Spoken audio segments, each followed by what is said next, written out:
Molly from Toronto, who do you think is the best wrestler turned actor? What he means is acting-wise and versatility, not just popular names. But who is the best from John Cena, Dave Bautista, and Dwayne Johnson? Batista is very good.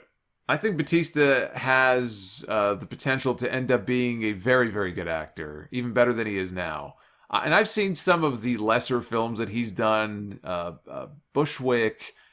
There was another one, oh God, is it Land of the Rising Sun might have been. Those weren't great movies, but I thought he was good in them, but he's not as versatile as The Rock or John Cena. Not yet anyway. So it really boils down to Rock or Cena. Cena's very good. Rock has done action films. He's done comedies. Versatility. You know what? Honestly, I put them on the same level. We've seen Rock. What was it? Be Cool. He had a role many, many years ago, early in his acting career in Be Cool. He's played those characters like that you wouldn't expect him to play. Cena has done that also. I'm just trying to think if I really think one is that much stronger than the other. I probably would go Rock, but barely. I think in terms of their versatility, I think they're pretty even. Ruby from Sacramento. I read an old article in The Observer, and it says that if Stone Cold Steve Austin did not have neck surgery, and that the plan was for Austin to win the title at the Royal Rumble from Triple H, and then turn heel, which would lead to Austin against The Rock for the title of WrestleMania 16, with Rock going over and becoming the new top babyface in the company. Do you think this would have been a good idea? That is the first I'm hearing of that as the actual plan. Is it possible maybe he was just talking about what he thought might happen? Because I've never heard anything about that being the plan. If that was the plan, I think the idea of it in theory was nice, that they would have Austin put Rock over, because he never did, except WrestleMania 19 when his career was already over. He finally, got pinned by The Rock clean in the middle of the ring. But I think it would have been a fail, because look, we talk about what a poor idea it was turning Austin heel in 2001. It would have been even worse turning him heel in 2000. There was still a lot of juice left in Steve Austin as the babyface. People did not want to boo him. He was still the golden goose. So no, I don't think it would have been a good idea to turn him heel in 2000. I think it would have been every bit as bad as it was in 2001. Joe from Nashville, Tennessee. Had Mr. Perfect not left WWE soon after he helped Triple H win the Intercontinental title, and had he stayed on as Triple H's advisor, do you think Chyna would have been brought in to be in his corner in 1997? I don't. Luis County Lopez has a buy, sell, or rent on Bret Hart's best matches from Madison Square Garden. Mr. Perfect, SummerSlam 91, Owen Hart, WrestleMania 10, or Stone Cold Steve Austin, Survivor Series 1996, which I just talked about a little earlier. I would buy on WrestleMania 10 against Owen. I would rent on SummerSlam, and I would sell on Survivor Series.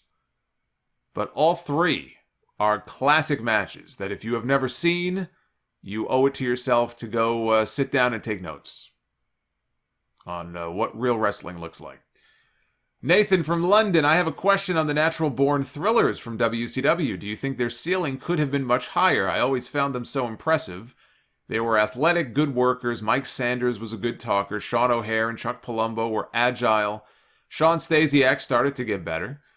They were one of the shining lights near the end for WCW. When people talk about the potential of a young faction like the Nexus, I think the Natural Born Thrillers had more potential. If WCW did not get purchased by WWE, do you think their ceiling could have been higher? Their ceiling went about as high as it was going to go in those days, I think, in WCW. I remember Mike Sanders being a pretty charismatic guy, pretty good talker.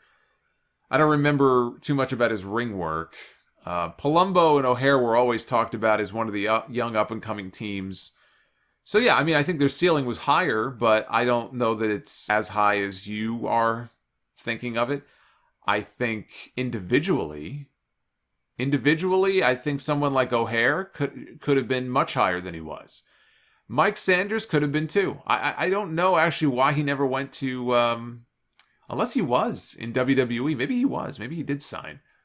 Or maybe his contract carried over. They certainly didn't do anything with him if Sanders did go to WWE, but I don't remember offhand if he ever went. And if not, I wonder why. Because I do think he had potential. Sufi from Malaysia has 2 questions on WWE titles.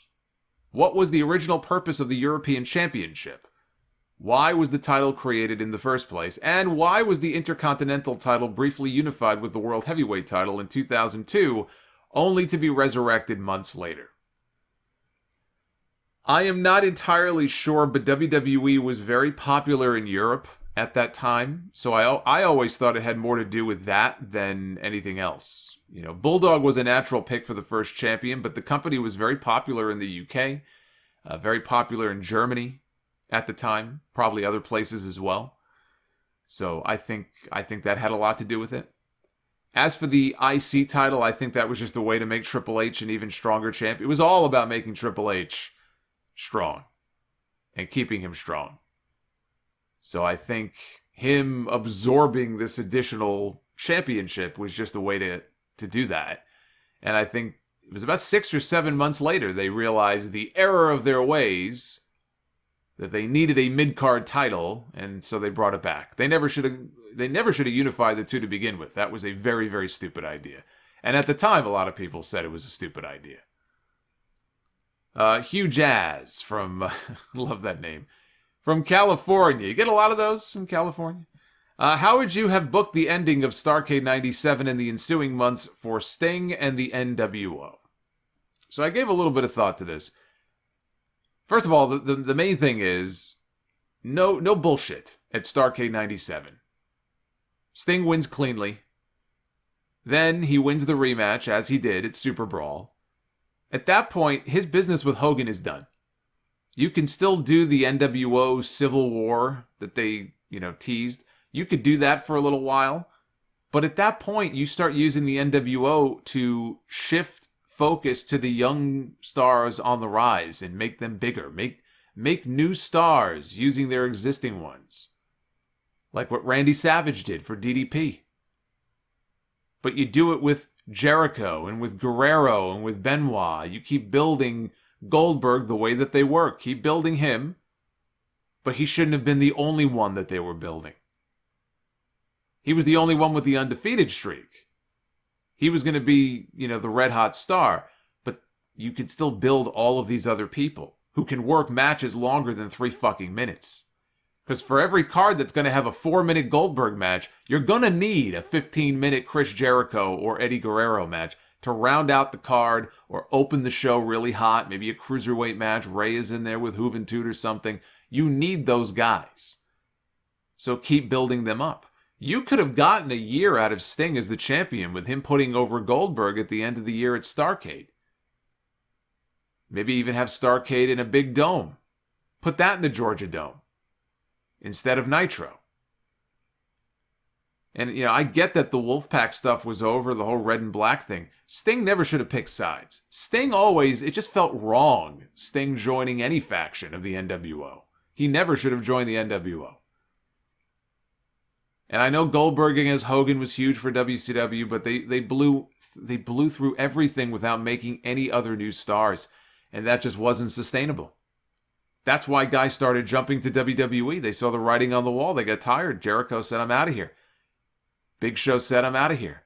This place is a sinking ship. And the writing on the wall was written in the blood of WCW. You don't make new stars, you don't survive. Unless, of course, you got a big fat TV contract and you got the Saudi prince in your back pocket.